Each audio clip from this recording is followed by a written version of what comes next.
ജയ് ഹിന്ദ്. നമ്മളുടെ ഈ ദേശീയ പതാക ഇങ്ങനെ ഇളംകാറ്റിൽ പറക്കുന്നത് കാണുമ്പോൾ ഒരേ ഭാരതീയൻ്റെയും ശരീരത്തിൽ കൂടെ രക്തം തിളച്ച് കയറും, അവന് രോമാഞ്ചം കൊള്ളും. നമ്മൾക്ക് നമ്മുടേതായ ഒരു ഭാരതം പടുത്തുവാൻ വേണ്ടി എത്രയോ ആൾക്കാരുടെ പ്രയാസങ്ങളും ത്യാഗങ്ങളും എല്ലാം ഉണ്ടെന്നറിയാവോ? എത്രയോ പൂർവികർ ഇതിനു വേണ്ടി നമ്മുടെ ഈ ദേശീയ പതാക നമ്മളുടെ സ്വന്തമാകുന്നതിന് വേണ്ടി, നമ്മുടെ നാട് സ്വന്തമാകുന്നതിന് വേണ്ടി കഷ്ടപ്പെട്ടിട്ടുണ്ടെന്നറിയാമോ?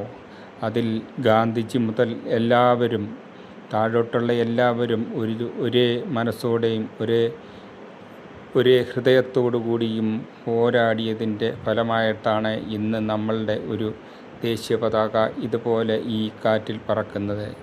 നമ്മൾ എല്ലാവരും പൂർവികരെ കുറിച്ച് നമ്മൾ ചിന്തിക്കണം. അവരുടെ ത്യാഗങ്ങളും എല്ലാം. ജാതിയും മതവും ഒന്നും നമ്മൾ പാടില്ല. നമ്മൾ ഒരേ ഒരു ഇന്ത്യക്കാർ. നമ്മൾ ആണ് ഇന്ത്യയുടെ മക്കൾ. ജയ് ഹിന്ദ്.